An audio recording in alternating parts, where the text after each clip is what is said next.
এই মুহূর্তে দাঁড়িয়ে অল আইজ অন বাংলাদেশ এটাও ট্রেন্ডিংয়ে উঠে আসা প্রয়োজন। তার কারণ এই মুহূর্তে বাংলাদেশে একতরফা হিন্দুদের, বিশেষ করে সংখ্যালঘুদের ওপর অত্যাচার চরমে উঠেছে।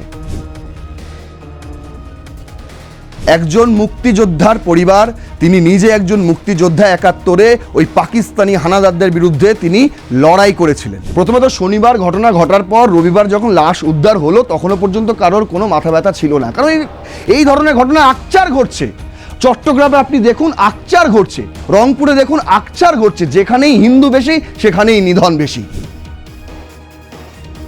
রংপুরের ওই পুলিশ ঠুটো জগন্নাথ হয়ে খালি ঘুরে বেড়াচ্ছে যে কে করেছে, কেন খুন হয়েছে। আওয়ামী লীগ বলছে এটা রাজনৈতিক উদ্দেশ্য প্রণোদিত, কিন্তু আমি আপনাদের বলছি এটা আসলে হিন্দু নিধনের একটা অংশ।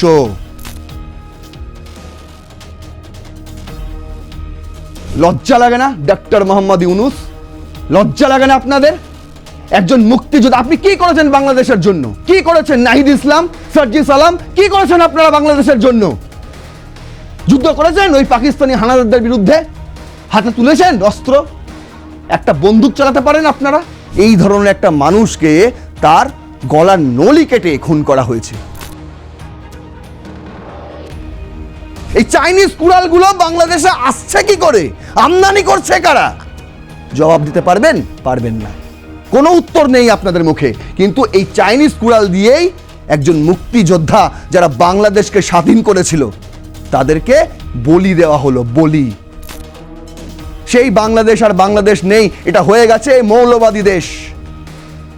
নাম পরিবর্তন করে দিন ডক্টর মোহাম্মদ ইউনূস।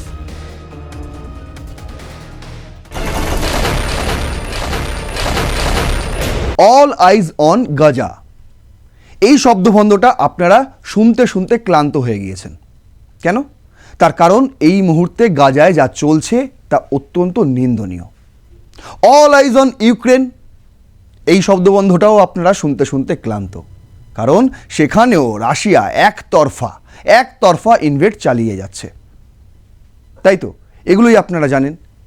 কিন্তু অল আইজ অন বাংলাদেশ, এই শব্দবন্ধ আপনারা শুনেছেন এর আগে?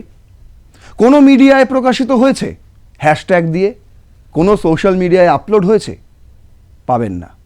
কিন্তু এই মুহূর্তে দাঁড়িয়ে আপনাদের সঙ্গে আমি যখন কথা বলছি তখন আমার মনে হচ্ছে যে এই মুহূর্তে দাঁড়িয়ে অল আইজ অন বাংলাদেশ এটাও ট্রেন্ডিংয়ে উঠে আসা প্রয়োজন। তার কারণ এই মুহূর্তে বাংলাদেশে একতরফা হিন্দুদের, বিশেষ করে সংখ্যালঘুদের ওপর অত্যাচার চরমে উঠেছে। আপনারা বলবেন আওয়ামী লীগ করতো তারা, কিন্তু না, সব আওয়ামী লীগের জন্য হচ্ছে না এটা। আপনারা কি জানেন রংপুরে কি ঘটনা ঘটেছে? একজন মুক্তিযোদ্ধা দম্পতি, স্বামী স্ত্রী, তার নলি কাটা দেহ উদ্ধার হয়েছে। আর এই ঘটনাটা ঘটেছে কবে? গত শনিবার। কিন্তু বাংলাদেশের মিডিয়া এই খবর প্রথমে চেপে যাওয়ার চেষ্টায় ছিল।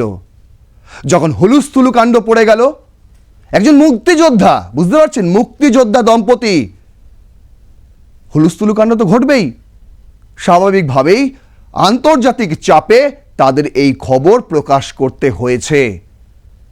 আজ আপনাদের এই বিষয় নিয়েই কথা বলবো, শুধু এই বিষয় নিয়ে নয়, রংপুরে যে ঘটনা ঘটেছে সেই বিষয় নিয়ে নয়, যোগেশ চন্দ্র রায় এবং তার স্ত্রী, তাদের মৃত্যু নিয়ে আমি তো এই এপিসোডে কথা বলবোই।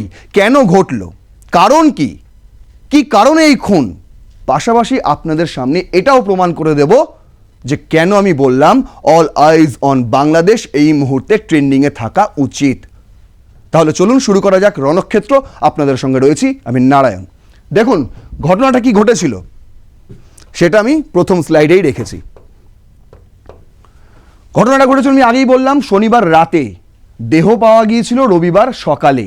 কিন্তু বিভিন্ন সংবাদ মাধ্যম, বাংলাদেশেরই সংবাদ মাধ্যম এই খবর আরও পরে, কেউ সোমবার করে, কেউ মঙ্গলবার করে, কেউ বুধবার করে এই খবর। বুঝতে পারছেন কিভাবে চেপে যাওয়ার একটা ষড়যন্ত্র হয়েছিল? এইরকমভাবে বিভিন্ন ঘটনা কিন্তু চেপে যাওয়া হচ্ছে যেগুলো আপনারা জানতেও পারেন না। ইনি যদি আজ মুক্তিযোদ্ধা না হতেন তাহলে এই খবরও চেপে যাওয়া হতো, কেউ জানতে পর্যন্ত পারত না। তাহলে চলুন ঘটনাটা দেখি কি ঘটেছে। বলছে রংপুরে মুক্তিযোদ্ধা ও স্ত্রীকে কুপিয়ে হত্যা। বুঝতে পারছেন, হেডলাইন করেছে কালের কণ্ঠ। লিখছে রংপুরের তারাগঞ্জের কুরসা ইউনিয়নের উত্তর রহিমাপুরে নিজ বাড়িতে নৃশংস হত্যাকাণ্ডের শিকার হয়েছেন বীর মুক্তিযোদ্ধা ও সরকারি প্রাথমিক বিদ্যালয়ের সাবেক প্রধান শিক্ষক যোগেশ চন্দ্র রায়। বয়স হয়েছিল ৭৫ এবং তার স্ত্রী সুবর্ণা রায় ৬০ বছর বয়স ছিল তার। গতকাল মানে রবিবার সকালে প্রতিবেশীরা বাড়ির প্রধান ফটক খুলে ঘরে দুটি লাশ দেখে। দুপুর ২:৩০টার দিকে পুলিশ লাশ উদ্ধার করে রংপুর মেডিকেল কলেজ হাসপাতালের মর্গে পাঠায়। এই ঘটনায় পুলিশের রংপুর পুলিশ সুপার মারুফাত হোসেন ছাড়াও সিআইডি, ডিবি, পিবিআই, র্যাব সহ পুলিশের ঊর্ধ্বতন কর্মকর্তারা ঘটনাস্থল পরিদর্শন করেছেন। এত কাণ্ড ঘটে গেছে রবিবার সকালেই, এত কাণ্ড ঘটে গেছে, কিন্তু খবর কবে ছেপেছে? সোমবার। তাই তো লিখছে গতকাল রবিবার, তাই তো ঘটনা ঘটেছে শনিবার রাতে, লাশ পাওয়া গিয়েছে রবিবার সকালে, আর কালের কণ্ঠ এই খবরটি ছাপছে সোমবার সকালে। মানে রবিবারই এই খবরটা আজকের পত্রিকা ছেপেছে। কি ছেপেছে খবরটায়? বলছে ঘরের ভেতরেই মিলল মুক্তিযোদ্ধা দম্পতির রক্তাক্ত লাশ। খবর পেয়ে পুলিশ, উপজেলা নির্বাহী কর্মকর্তা মোনাব্বর হোসেন এবং মুক্তিযোদ্ধা কমান্ডার আলী হোসেন ঘটনাস্থলে উপস্থিত হন। প্রত্যক্ষদর্শী দীপক চন্দ্র রায় জানান, তার পরিবার ৪০-৫০ বছর ধরে যোগেশ চন্দ্র রায়ের বাড়িতে দেখাশোনা করেন, কেয়ারটেকার ছিলেন। এই যে দীপক চন্দ্র রায় যোগেশ চন্দ্রবাবুর বাড়ির কেয়ারটেকার ছিলেন। আপনাদের প্রথমেই বললাম যোগেশ চন্দ্রবাবু একজন ছিলেন মুক্তিযোদ্ধা, পাশাপাশি তিনি একজন প্রাথমিক স্কুলের প্রধান শিক্ষক ছিলেন। ৭০ বছর বয়সে তিনি ৫ বছর আগে ওই পদ থেকে তিনি অবসর গ্রহণ করেন। তারপর থেকে তাদের জীবন ছিল খুব সুন্দর। আমি যা যা বলবো আজকে এই এপিসোডে আপনাদের চোখ খুলে দেবো, কথা দিলাম, চোখ খুলে দেবো। তার কারণ এই যে দম্পতি মারা গেছে এরা কিন্তু সাধারণ পরিবারের লোকজন নয়, এদের ওই এলাকায় অনেক সুনাম রয়েছে। শুধু এলাকায় নয়, শুধু রংপুরে নয়, গোটা বাংলাদেশ জুড়ে এনাদের সুনাম রয়েছে। তার কারণ যে প্রাথমিক স্কুলের প্রধান শিক্ষক ছিলেন যোগেশ চন্দ্র রায় বাবু, সেই প্রাথমিক স্কুলের যে জায়গা জমি, তিনি নিজের জমি, সেই জমি ছিল নিজের, সেটা দান করে দিয়েছিলেন স্কুল করার জন্য, এবং সেই স্কুলেই তিনি শেষ পর্যন্ত শিক্ষকতা করেছেন। আজ তাকে কিভাবে হত্যা হতে হলো দেখুন কি বলছেন দীপক চন্দ্র রায়, তার বাড়ির কেয়ারটেকার। বলছে তিনি প্রতিদিন সকালে কাজ করতে সেখানে যান, আর রবিবার সকালে 7টা পর্যন্ত ঘর থেকে কেউ বের না হওয়ায় সন্দেহ হয় তার।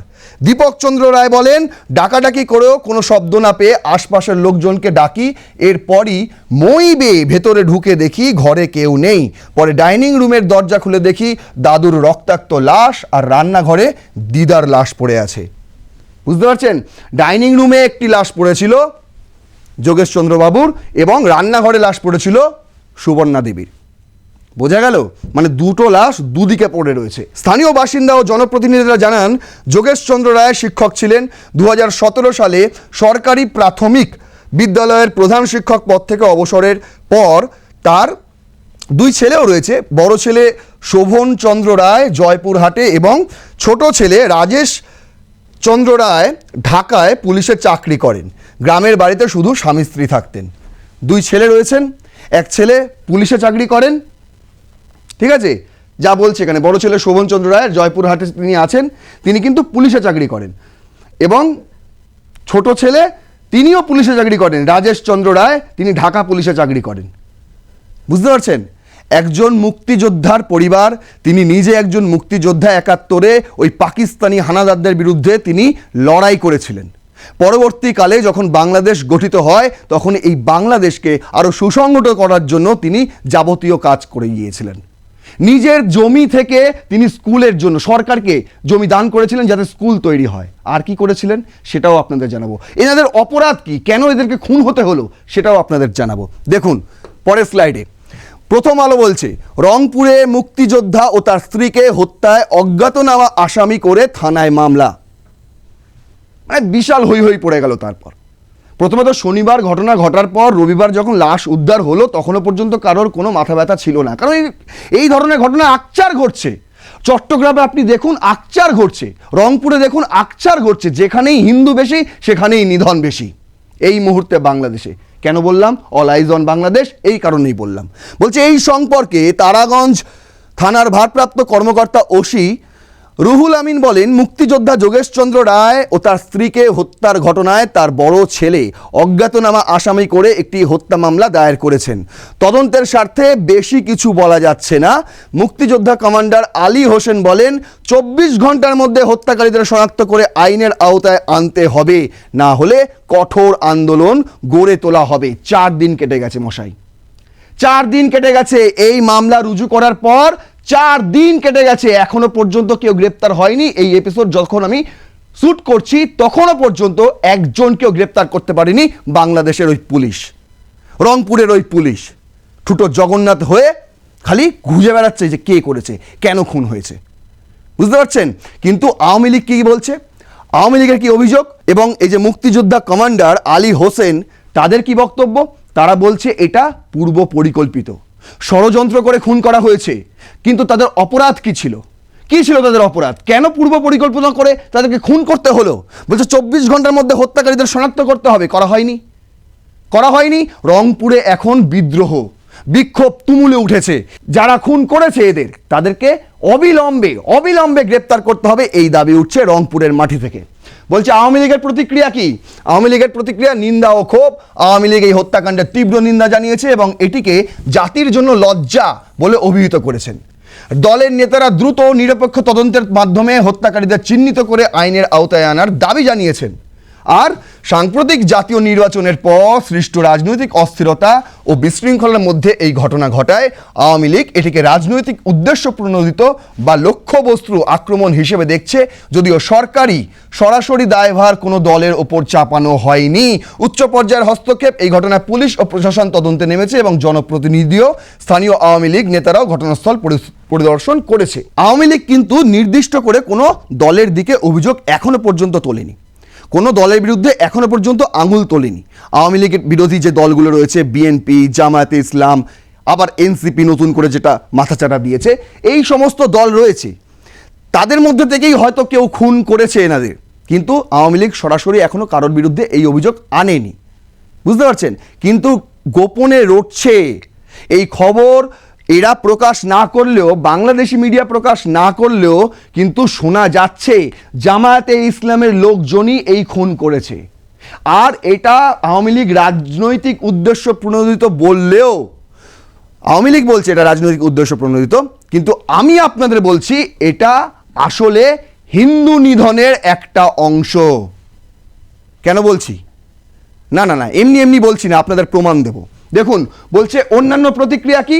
স্থানীয় মুক্তিযোদ্ধা কমান্ড, বিএনপি ও জামায়াতের নেতারাও এই হত্যাকাণ্ডের নিন্দা জানিয়েছেন এবং দ্রুত বিচারের দাবি জানিয়েছেন।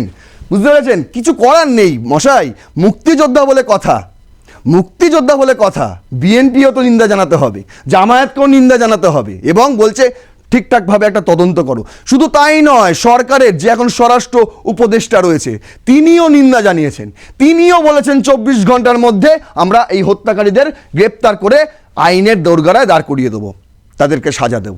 কিন্তু 4 দিন কেটে গেছে মশাই, 4 দিন। আপনি যখন এই এপিসোডটি দেখছেন প্রথমবার, তখন 4 দিন কেটে গেছে, এখনো পর্যন্ত কাউকে গ্রেপ্তার করা যায়নি, কাউকে না। কিভাবে খুন হলো কেউ জানে না।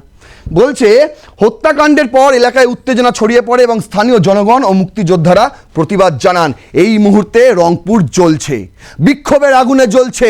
এই যে দুজন তাদেরকে হত্যা করা হয়েছে, তাদের যারা হত্যা করেছে তাদেরকে গ্রেপ্তার করুন, এই দাবি জোরালো হচ্ছে। আরও এখন শুধু রংপুরে হচ্ছে, আগামী দিনে দেখবেন গোটা বাংলাদেশে এই আগুন ছেয়ে যাবে, আমি কথা দিলাম। বলছে বর্তমান অবস্থা কি? এই মুহূর্তে ঘটনার পর মামলা দায়ের করা হয়েছে এবং পুলিশ ও পিবিআই তদন্ত শুরু করেছে।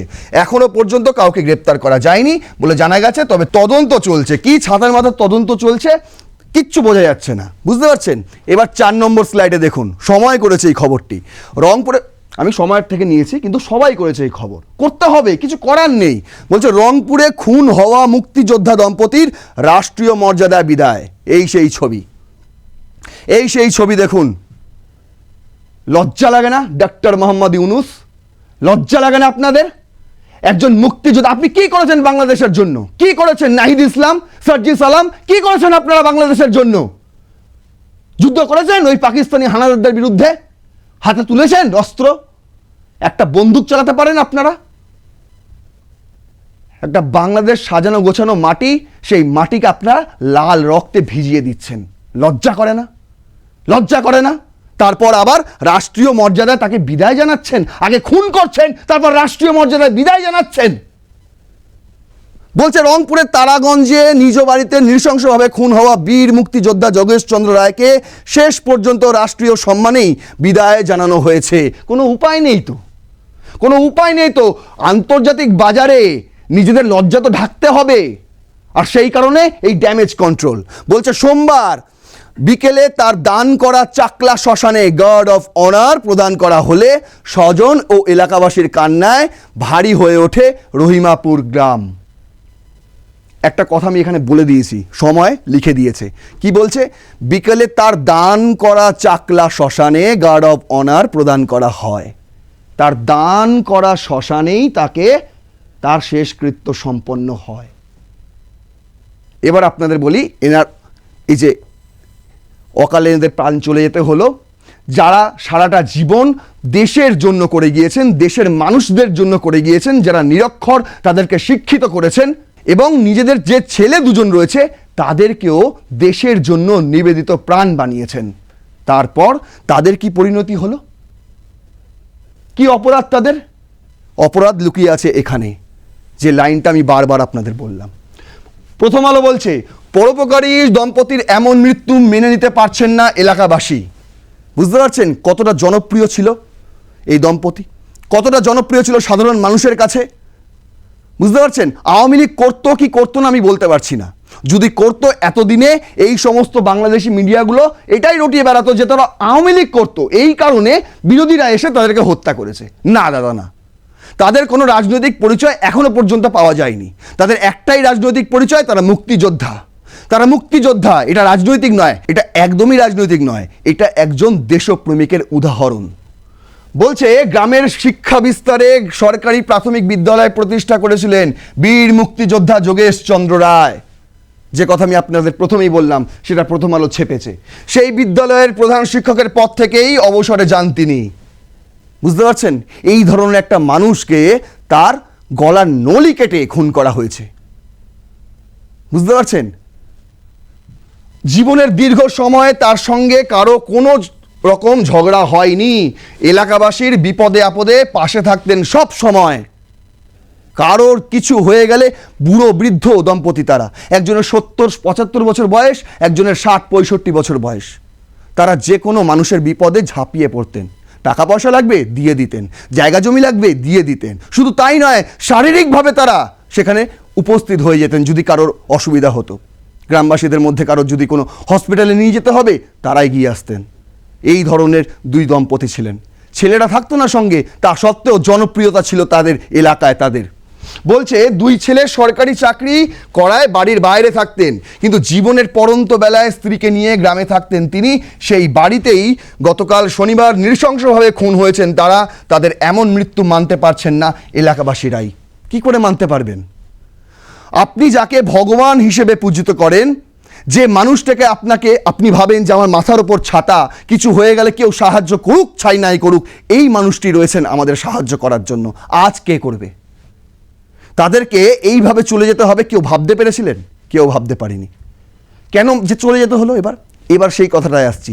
প্রথম আলো লিখেছে, পুলিশ বলছে চাইনিজ কুড়াল দিয়ে যোগেশের মাথার পেছনে ও তার স্ত্রীর সুবর্ণ রায়ের কপালে আঘাত করে মৃত্যু নিশ্চিত করা হয়। এই চাইনিজ কুড়ালগুলো আমদানি করা হয় কখন বলুন তো? হাসিনার সঙ্গে চায়নার নাকি সেরকম সম্পর্ক ছিল না, ভারতের সঙ্গে বেশি সম্পর্ক ছিল।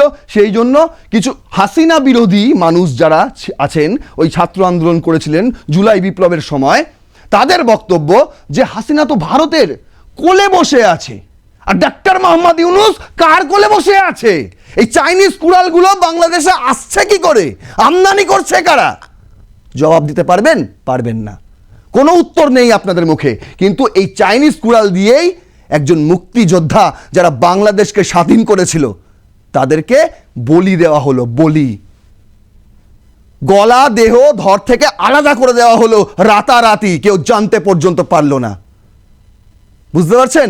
সম্ভ্রান্ত পরিবার, বাড়ির চারদিকে পাঁচিল দিয়ে ঘেরা, কিন্তু আততায়ীরা ঢুকলো কোন দিক দিয়ে? তাহলে ঢুকলো কোন দিক দিয়ে? বলছে যোগেশের বড় ছেলে শোভনচন্দ্র রায় বলেন, বাবার সঙ্গে কখনো কারো ঝগড়া হয়নি, আমরা চাকরি করি তাই বাইরে থাকি। 1 বছর আগে বাবা গ্রামের শ্মশানে 8 শতক জমি দান করেন, এটা কিছু লোক সাপোর্ট করেননি। আমার বাবা মা আর কদিনই বা বাঁচতেন, তাদের এই নৃশংসভাবে হত্যা করা হয়েছে কেন? শ্মশানের জন্য জমি দেওয়া কি অপরাধ? এই প্রশ্ন আমি ডক্টর মোহাম্মদ ইউনূসকে করতে চাই। একটা মন্দিরের জন্য জমি দিয়েছিলেন তারা, এটাই কি তাদের অপরাধ? একটা স্কুল তৈরি করার জন্য জমি দিয়েছিলেন তারা, এটাই কি তাদের অপরাধ? বাংলাদেশকে স্বাধীন করেছিলেন তারা, এটাই কি তাদের অপরাধ? সেই জন্য তাদেরকে এইভাবে মরতে হলো, গলা দেহ থেকে আলাদা করে দেওয়া হলো। হাত কাঁপলো না একবারও ওই আততায়ীগুলোর? একবারও হাত কাঁপলো না যে এরা আমাদের দেশকে স্বাধীন করেছিল, আজ আমরাই এদেরকে এইভাবে পৃথিবী থেকে সরিয়ে দিচ্ছি? আক্ষেপ হলো না একবারও? এই ডক্টর মোহাম্মদ ইউনূস যতদিন এই সিটে বসে থাকবেন ততদিন এই ধরনের ঘটনা চলতেই থাকবে, কারণ এই ঘটনা এই প্রথম নয়। কেন বলছি দেখুন, বলছে বাংলাদেশের সংখ্যালঘুদের ওপর আক্রমণের বিস্ফোরণ। বুঝতে পারছেন, একটা দুটো আক্রমণ নয়, তাহলে তো কি বিস্ফোরণ লিখতো? বিস্ফোরণ লিখতো? আক্রমণের পর আক্রমণ হয়েই চলেছে, আক্রমণের পর আক্রমণ হয়েই চলেছে। শুধু এনারা নয়, আপনি বলবেন আওয়ামী লীগ পন্থী, না দাদা না, আওয়ামী লীগ পন্থী বলে তাদেরকে মরতে হয়নি, তাদেরকে মরতে হয়েছিল শ্মশানের জন্য জমি দান করেছিল বলে, তাদেরকে মরতে হয়েছে মন্দিরের জন্য জমি দান করেছিল বলে, তাদেরকে মরতে হয়েছে সরকারি স্কুলের জন্য জমি দান করেছিল বলে। এটাই তাদের অপরাধ। বলছে আওয়ামী লীগ ক্ষমতাচ্যুত হওয়ার পর পরিসংখ্যান ভয়াবহ। আওয়ামী লীগের আমলেও হিন্দু নিধন চলতো, আমি বলছি, একদম অস্বীকার করার কোনো জায়গা নেই। সেই সময়ও কিন্তু হাসিনা এটা কড়া হাতে নিয়ন্ত্রণ করতেন, যাতে কোথাও কোনো এই ধরনের সাম্প্রদায়িক ঘটনা ঘটলে তিনি সরাসরি নিজে হাতে কড়া হাতে এটার নিয়ন্ত্রণ করতেন এবং পুলিশ প্রশাসনকে সেইভাবে তিনি পরিচালনা করতেন। এখন পুলিশ কি করছে? 4 দিন কেটে গেল, একজন মুক্তিযোদ্ধা দম্পতির হত্যাকারীদের এখনো গ্রেপ্তার করতে পারল না। ঠুটো জগন্নাথ হয়ে বসে আছে ডক্টর মোহাম্মদ ইউনূসের কোলে। বলছে মাত্র 4 থেকে 20 আগস্টের মধ্যে 2010টি আক্রমণের ঘটনা ঘটেছে হিন্দুদের ওপর, শুধুমাত্র হিন্দুদের ওপর। এখন 4000-এরও বেশি সরকারি নথিভুক্ত মামলা রয়েছে, যেখানে হিন্দু, বৌদ্ধ, জৈন, খ্রিস্টান, আহমদিয়া প্রত্যেকে রয়েছে। সংখ্যালঘু দেখলেই কেটে ফেলো। বুঝতে পারছেন বাংলাদেশে এখন কি অবস্থা? মৌলবাদ কোথায় মাথাচাড়া দিয়েছে? বলছে বেসরকারি হিসেবে সংখ্যাটা আরও অনেক বেশি, শুধু সরকারি হিসেবেই 4000-এর মতন ঘটনা। সবচেয়ে বেশি আক্রমণ হয়েছে খুলনা বিভাগে, দ্বিতীয় সর্বোচ্চ এই রংপুরে গত শনিবার, যেখানে এক মুক্তিযোদ্ধা দম্পতিকে গলার নলি কেটে খুন করা হয়েছে চাইনিজ কুড়াল দিয়ে। বুঝতে পারছেন? বলছে একাধিক ঘটনা ঘটেছে, ঘরবাড়ি পুড়িয়ে দেওয়ার মতন ঘটনা ঘটেছে, ব্যবসা ধ্বংস করে দিয়েছে, দোকানপাট সব ধূলিসাৎ করে দিয়েছে। কেন? আপনি হিন্দু তাই, আপনি বৌদ্ধ তাই, আপনি মুসলিম নয়। এটাই আপনার অপরাধ, এটাই আপনার অপরাধ। বলছে মন্দির ভাঙা, আকছার ঘটনা ঘটছে এখন আকছার ঘটছে, মন্দির যেখানেই দেখছে সেখানেই ভেঙে দিচ্ছে। ইনারাও দিয়েছিলেন মন্দিরের জন্য, ওই শ্মশানের জমিতেই একটুখানি জায়গায় হয়তো কালী মন্দির তৈরি হতো। অনেকের সহ্য হয়নি, কেন কালী মন্দির তৈরি হবে, কেন তৈরি হবে সেখানে? আর ওরা কে যে মন্দিরের জন্য জমি দেওয়ার? কেন দেবে? হিংসা মানুষকে কতটা নিচে নামিয়ে দেয় আপনারা ভাবুন খালি একবার। আর ওনাদের অপরাধ, ওনারা সাধারণ মানুষকে ভালোবেসেছিলেন, এলাকার মানুষকে সাজিয়ে গুছিয়ে রাখতেন, এটাই তাদের অপরাধ। সংখ্যালঘু নারীদের অপহরণ, আকছার ঘটনা। এখন ইসলাম গ্রহণ না করলে তাদের বিরুদ্ধেও আবার হামলার ঘটনা ঘটে। চারিদিকে নোটিশ পড়ে যে আপনি ইসলাম গ্রহণ করুন, না করলে আপনি আর এই পৃথিবীতে থাকতে পারবেন না। এসব বাংলাদেশে ঘটছে। বাংলাদেশে আপনি একজন যদি মুসলিম ভাই হয়ে থাকেন, বলুন তো এই ধরনের ঘটনা আপনি সমর্থন করেন? সমর্থন? কোনো ইসলামপন্থী মুসলিম ভাইরা, ধর্মপ্রাণ ভাইরা এই ধরনের ঘটনা সমর্থন করবে না, আমি চ্যালেঞ্জ দিয়ে বলতে পারি। বলছে কুড়িগ্রামে 16 বছর বয়সী এক মেয়েকে অপহরণের আগে বাড়ির পাশের গাছে একটি নোটিশ ঝুলিয়ে দেওয়া হয়। সেখানে লেখা ছিল যে এই বাড়ি থেকে একটি মেয়েকে নেওয়া হবে এবং ধর্মান্তর করা হবে। তারপরেই কুড়িগ্রামে কি হলো, ওই 16 বছর মেয়েটিকে তুলে নিয়ে আসা হলো, ধর্ষণের পর ধর্ষণ করা হলো, আর পুলিশ ঠুটো জগন্নাথ, এখনো ঠুটো জগন্নাথ হয়ে বসে আছে। ভারত সরকারের কি প্রতিক্রিয়া এই ধরনের যে সংখ্যালঘু নিধন চলছে বাংলাদেশে? বলছে ভারতের পররাষ্ট্র মন্ত্রণালয় বলছে ডিসেম্বর 2024-এর মধ্যে কমপক্ষে 23 জন হিন্দু নিহত হয়েছে। ডিসেম্বর 2024-এর মধ্যেই, 25-এ আসতে হবে না, আগস্ট থেকে ডিসেম্বর এই সময়কালেই 23 জন হিন্দুকে মরতে হয়েছে বাংলাদেশে। কেন? তাদের অপরাধ কি? কারণ তারা হিন্দু। বলছে 152টি বড় আক্রমণ নথিবদ্ধ হয়েছে সরকারি খাতায়। আমি বানিয়ে বলছি না আপনাদের। আর বাংলাদেশ সরকারকে আনুষ্ঠানিকভাবে উদ্বেগ জানানো হয়েছে। সংখ্যালঘু নিরাপত্তা নিশ্চিত করা বাংলাদেশের দায়িত্ব। ভারতের হাই কমিশনার বলেন, ভারত চায় বাংলাদেশ একটি অন্তর্ভুক্তিমূলক শান্তিপূর্ণ সমাজ গড়ে তুলুক। কিন্তু তাই বাংলাদেশ কি তাই চায়? ডক্টর মোহাম্মদ ইউনূস কি তাই চায়? তাহলে চিন্ময় কৃষ্ণ দাসের মতন ওরকম একটা ধর্মপ্রাণ মানুষকে দিনের পর দিন কেউ গারদের মধ্যে রেখে দিতে পারে? একটা মামলা থেকে অব্যাহতি পাওয়ার পর, জামিন পাওয়ার পর অন্য একটি মামলায় তাকে আবার গ্রেপ্তার করা হতে পারে? আপনি বলুন তো, এটা কি কোনো গণতান্ত্রিক দেশে হয়? আপনি দেখেছেন এর আগে? গাজায় দেখেছেন বলবেন, ইউক্রেনে দেখেছেন বলবেন, কিন্তু সেটা তো রয়েছে। প্রতিটা মানুষ নিন্দা করে, বিশ্ব মিডিয়াও নিন্দা করে, কারণ তারা হিন্দু নন। আর বাংলাদেশে যা হচ্ছে সেখানে কেউ নিন্দা করে না, কোনো বিশ্বের মিডিয়া নিন্দা করে না, কেউ বলে না অল আইজ অন বাংলাদেশ। কেন? কারণ সেখানে হিন্দুরা মরছে, তো কি যায় আসে তাতে?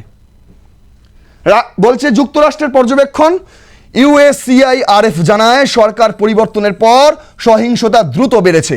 আইন শৃঙ্খলা বাহিনীর ব্যর্থতা স্পষ্ট, রাষ্ট্রীয় জবাবদিহিতা নেই। আহমেদিয়া সুফিদেরও টার্গেট করা হচ্ছে। উগ্র দিওয়ান্দবাদ রেবেলি মতবাদ মধ্যপ্রাচ্য থেকে আমদানি হয়ে চরমপন্থা জোরদার করছে এই মুহূর্তে বাংলাদেশে। আমি শিল্প সংস্কৃতি গান বাজনা নিয়ে থাকা মানুষজনদের বলতে চাই, আপনার বাংলাদেশ আর বাংলাদেশ নেই। সেই বাংলাদেশ আর বাংলাদেশ নেই, এটা হয়ে গেছে মৌলবাদী দেশ। নাম পরিবর্তন করে দিন ডক্টর মোহাম্মদ ইউনূস। এরকম বাংলাদেশকে নিয়ে ছিনিমিনি খেলতে আপনি পারেন না। রাজনৈতিক সমীকরণের গভীর পরিবর্তন। ইউনূস নেতৃত্বাধীন কেয়ারটেকার সরকার আওয়ামী লীগকে ভেঙে দিয়েছে আর মৌলবাদদের উৎসাহ করেছে। যারা যত খুনি, মাফিয়া, জঙ্গি, যারা যত সব ছিল গারদের ভেতরে, জেলের ভেতরে, সব কটাকে ছেড়ে দিয়েছে। যাও তোমরা দাপিয়ে বেড়াও, হিন্দু দেখলেই কেটে ফেলো, বৌদ্ধ দেখলেই কেটে ফেলো, আহমেদিয়া দেখলেই কেটে ফেলো। চট্টগ্রামও তো একই জিনিস হচ্ছে, তাই না? আর রংপুরেও একই জিনিস হচ্ছে। দেখুন কি বলছে, বিএনপি পরিচালিত হচ্ছে তারেক রহমানের লন্ডন নির্বাসন থেকে। লন্ডন থেকে তারেক রহমান বিএনপিকে পরিচালনা করছে। ছাত্রনেতা ইসলামের নেতৃত্বে নতুন দল করেছে এনসিপি। আমার বাংলাদেশ পার্টি ও রাষ্ট্র সংস্কার আন্দোলন জোটবদ্ধ হচ্ছে। বুঝতে পারছেন? এই ভোট কিন্তু আপনাদের ভোট নয়, এই ভোট ডক্টর মোহাম্মদ ইউনূসের ভবিষ্যৎ নির্ধারণ করার ভোট। ভালো করে মনে রাখুন, জাতীয় নির্বাচন ছেড়ে দিন, গণভোটের কথা বলছি আমি। এই যে গণভোট হবে, এই গণভোটে আপনিও তো অংশগ্রহণ করবেন, আপনি যদি একজন বাংলাদেশি হয়ে থাকেন। কিন্তু আপনি জেনে রাখুন, এই গণভোট হয়ে যাওয়ার পর ডক্টর মোহাম্মদ ইউনূসের ক্ষমতা আরও বেড়ে যাবে, উচ্চ মাত্রায় পৌঁছে যাবে। বলছে ফেব্রুয়ারির নির্বাচনে সংবিধান পরিবর্তনের সম্ভাবনাও রয়েছে। সম্ভাবনা কি মশাই? পরিবর্তনই হয়ে যাবে। আর বাংলাদেশে ক্ষমতা কাঠামো দ্রুত পরিবর্তন হচ্ছে, আর এর প্রভাব পড়ছে সংখ্যালঘুদের ওপর। যেখানেই যাই হয়ে যাক, সংখ্যালঘুদের মেরে ফেলো। একটাই বাদ থাকবে, মৌলবাদ। একটাই ধর্ম থাকবে, একটাই রাজনৈতিক দল থাকবে, সব এক, বাকি সবাইকে ছুঁড়ে ফেলে দাও। এইভাবে অবহেলা আর কতদিন বলুন? এইভাবে অবহেলা আর কতদিন? একজন মুক্তিযোদ্ধা দম্পতির খুন, বুঝতে পারছেন? এই মুখগুলো দেখুন, কান্না পায় না? রংপুর বলুন, চট্টগ্রাম বলুন, এই দুটো জায়গাতেই তো হিন্দু সংখ্যা গরিষ্ঠ, একটু বেশি আছে অন্যান্য জায়গার তুলনায়। আর এই দুটো জায়গাতেই সবচেয়ে বেশি অত্যাচার রাষ্ট্রীয়ভাবে পুলিশ প্রশাসনের মদতে হয়। ওই যে বললাম চারদিক দিয়ে পাঁচিল দিয়ে ঘেরা, তাহলে কোথা দিয়ে ঢুকেছিল? পেছন দিক দিয়ে ঢুকেছিল, সেখানে পায়ের ছাপ পেয়েছে পুলিশ, কিন্তু কিছু করার নেই। কারা মেরেছে কে জানে, এখনো ধরতে পারছে না কাউকে। শুনুন, আপনার যদি ব্যর্থ হন, ভারত কিন্তু চুপচাপ বসে থাকবে না। এইভাবে যুক্তরাষ্ট্রীয় প্রতিক্রিয়া দিয়েছে। আমেরিকাও প্রতিক্রিয়া দিয়েছে, ইউএনও প্রতিক্রিয়া দেবে। আগামী দিনে কিন্তু আপনারা এইভাবে আর থাকতে পারবেন না। রংপুর চট্টগ্রামকে নিয়ে এইভাবে অশান্ত আপনারা করতে পারবেন না। সময় আসলে রংপুর চট্টগ্রাম দেখিয়ে দেবে আপনাদের যে তারা কাদের সঙ্গে থাকতে চায়। আমি এর আগে অনেকবার বলেছি, আর আবারও বলছি, অত্যাচার বন্ধ করুন, সবাইকে নিয়ে চলার চেষ্টা করুন, নতুন একটা বাংলাদেশ গড়ার স্বপ্ন দেখুন। না হলে এই রংপুর চট্টগ্রাম আর আপনাদের বলে দাবি করবেন না। যে জায়গার মানুষকে আপনারা নিরাপত্তা দিতে পারেন না, সেই জায়গার বড়াই করেন কোন মুখে? লজ্জা করে না? আমি যদি এই এপিসোডে কোনো ভুল ইনফরমেশন দিয়ে থাকি অবশ্যই আপনারা জানাবেন, কমেন্টে লিখবেন। আর যদি ঠিক ইনফরমেশন মনে হয়, যা যা বললাম যদি মনে হয় সত্যি বললাম, তাহলে শেয়ার করবেন, আরও 10 জনের কাছে ছড়িয়ে দেবেন এই ইনফরমেশন। লাইক করবেন ভিডিওটি, আর দেখতে থাকুন রণক্ষেত্র। আগামী দিনে আরও এই ধরনের ঘটনা আপনাদের সামনে তুলে নিয়ে আসবো, যা বাংলাদেশ মিডিয়া চেপে যাওয়ার চেষ্টা করে। আসল কারণগুলো সেগুলো আপনাদের সামনে আমি উদ্ঘাটন করব, কথা দিলাম।